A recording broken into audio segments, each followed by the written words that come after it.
Welcome back my channel. இன்றைக்கி நம்ம கிராமத்து டிஷ் ஃப்ரெண்ட்ஸ், இடியப்பமும் தேங்காய் பால் சொதியும் நான் உங்களுக்கு சொல்லி காட்டுறேன். இடியப்பம் ரொம்ப ஈஸியாக செஞ்சிடலாம் ஃப்ரெண்ட்ஸ், ரொம்ப கடினமே கிடையாது. நம்மளுக்கு இது ரெண்டும் செய்கிறதுக்கு டைமின்னு பார்த்தா வெறும் அரை மணி நேரத்தில் நம்ம இந்த ரெடி பண்ணிடலாம். இப்போ வாங்க மக்களே வீடியோவில் போகலாம். வீடியோ ஸ்கிப் பண்ணாமல் பாருங்கள். அதுக்கு முன்னாடி நம்ம சேனலை சப்ஸ்கிரைப் அண்ட் லைக் அப்படியே மணி பெல் ஐக்கானை கிளிக் பண்ணிக்கிறேங்க மக்களே. நான் இந்த மாதிரி கிராமத்து டிஷ்லாம் நிறையா போட்டிருக்கிறேன் ஃப்ரெண்ட்ஸ், ப்ளேலிஸ்ட்டில் போய் பார்த்து செஞ்சு பாருங்கள். இப்போ வாங்க வீடியோவில் போகலாம்.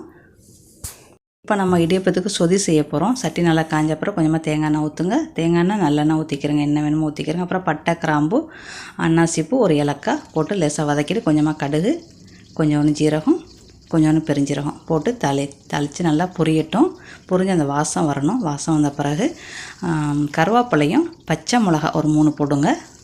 3 போட்டு அதை கிண்டுங்க. கிண்டிக்கிட்டு வெங்காயத்தை போடுங்க. வெங்காயம் ஒரு 3/4 வேக்காடு வெந்த பிறகு தக்காளியை போடுங்க. இந்த சொதி செய்கிறதுக்கு நம்மளுக்கு கரெக்டாக 5 நிமிஷம் போதும்.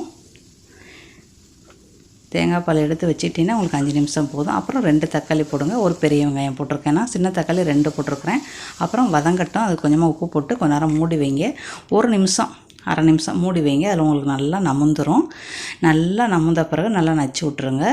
எல்லாமே நல்லா சாஃப்டாகிருச்சு. இப்போ நச்சு விட்ருங்க. நச்சு விட்டு நம்ம 2வது மஞ்சத்தூள் போடுங்க. மஞ்சத்தூள் 1/2 ஸ்பூனு, ஜீரகத்தூள் 1/4 ஸ்பூனு, மிளகுத்தூள் 1/4 ஸ்பூன் ஃப்ரெண்ட்ஸ். கொஞ்சமாக மிளகுத்தூள் 1/4 ஸ்பூனு, இன்னும் கொஞ்சோண்டு போடுங்க போதும். எல்லாமே சின்ன ஸ்பூனு தான். மஞ்சத்தூள் மட்டும்தான் 1/2 ஸ்பூன் போடுங்க. அதுக்கப்புறம் 2வது தேங்காய் பால் இந்த மாதிரி கப்பில் 2 கப்பு ஊற்றுங்க.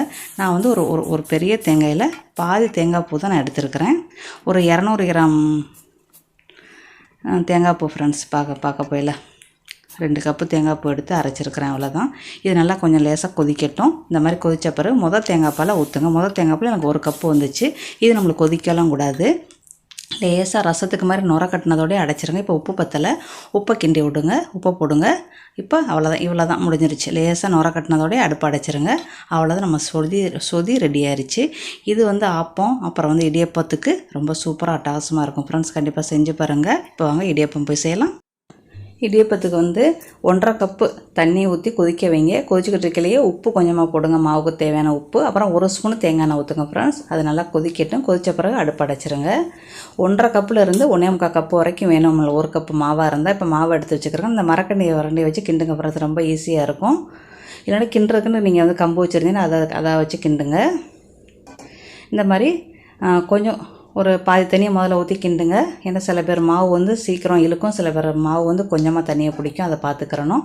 எனக்கு கரெக்டாக 1 கப்பு மாவுக்கு 1/2 கப்பு தண்ணி கரெக்டாக வந்துச்சு. உங்கள் மாவை பொறுத்து நீங்கள் தண்ணி எடுத்துக்கிறங்க.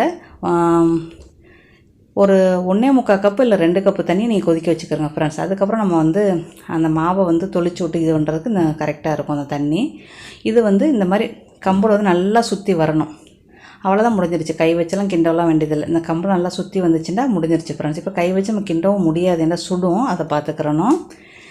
இந்த மாதிரி கையை நல்லா வெதுப்பான இதெல்லாம் நல்லா நனைச்சிக்கிட்டு நீங்கள் கொலக்கட்டை வச்சு நீங்கள் நம்ம உரலில் வச்சு நம்ம இடியப்பம் புளிய போகிறோம். இவ்வளோ தான், மர உரல் தான் ஃப்ரெண்ட்ஸ். இதை நம்மளுக்கு கையெல்லாம் வலிக்காது. இது இருந்தால் நீங்கள் வாங்கி வச்சுக்கிறோங்க.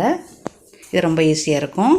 இது இடியப்பத்தட்டு மூங்கிலோடது, இந்தியாவில் உள்ளது ஃப்ரெண்ட்ஸ். இது எங்கள் கிராமத்தில் செய்வாங்க. இது அது இருக்குது. அப்புறம் கோர்வை, இடியப்ப கோர்வையும் இருக்குது. இடியப்ப கோர்வையில் நம்மளுக்கு அந்த சில்வர் தட்டு வச்சு தருவாங்க. அந்த சில்வர் தட்டு வேணாம் அப்படின்னா நீங்கள் இந்த மாதிரி கோர்வையிலேயே நீங்கள் இடியப்பத்தட்டை வச்சு சூப்பராக வச்சிடலாம். 3 தட்டு வைக்கலாம் ஃப்ரெண்ட்ஸ் ஒரு கோர்வைக்கு.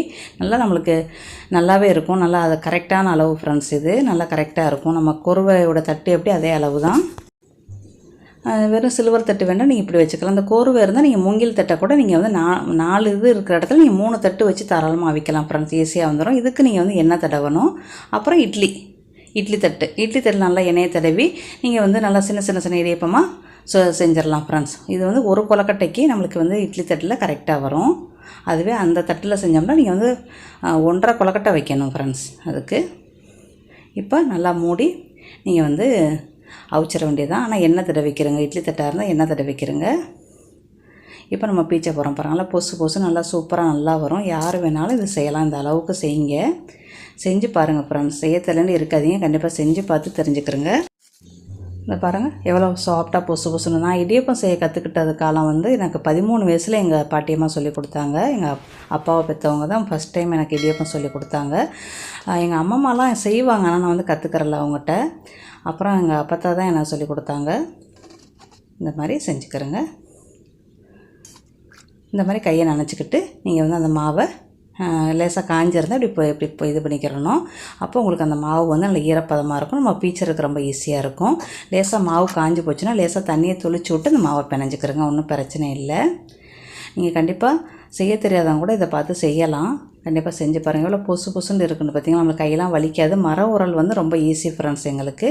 ஏன்னா நாங்கள் அதிலே பழகிட்டோம். அதனால் எங்களுக்கு மர உரல் வந்து ரொம்ப ஈஸி. நீங்களும் இந்த மாதிரி மர உரல் இருந்துச்சுன்னா பாத்திர கடையில் வாங்கி வச்சுக்கிட்டு நீங்கள் லேசாக ஓட்டை போட்டு கேட்டிங்கன்னா நல்லா அவங்களே ஓட்டை போட்டு கொடுப்பாங்க.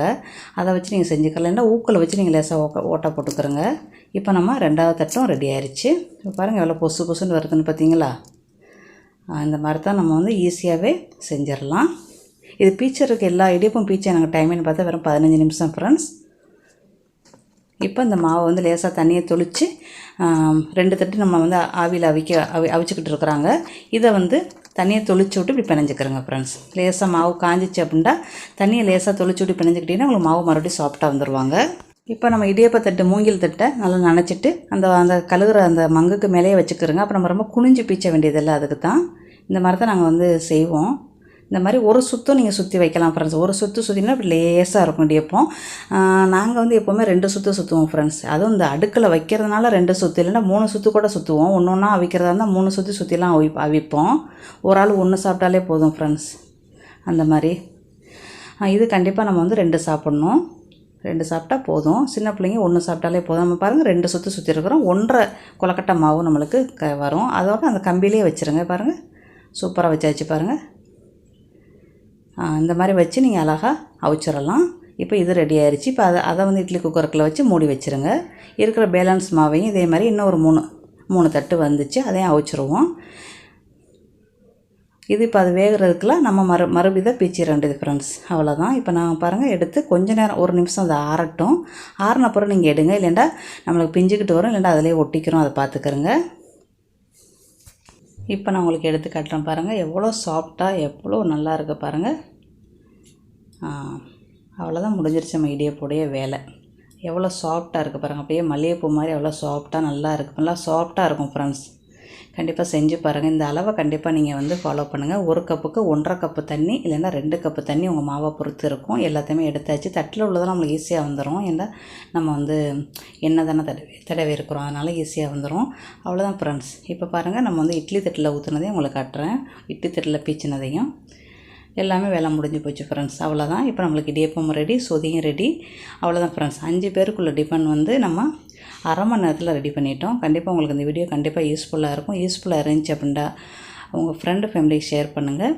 அடுத்த வீடியோவில் சந்திக்கலாம். பாய், see you.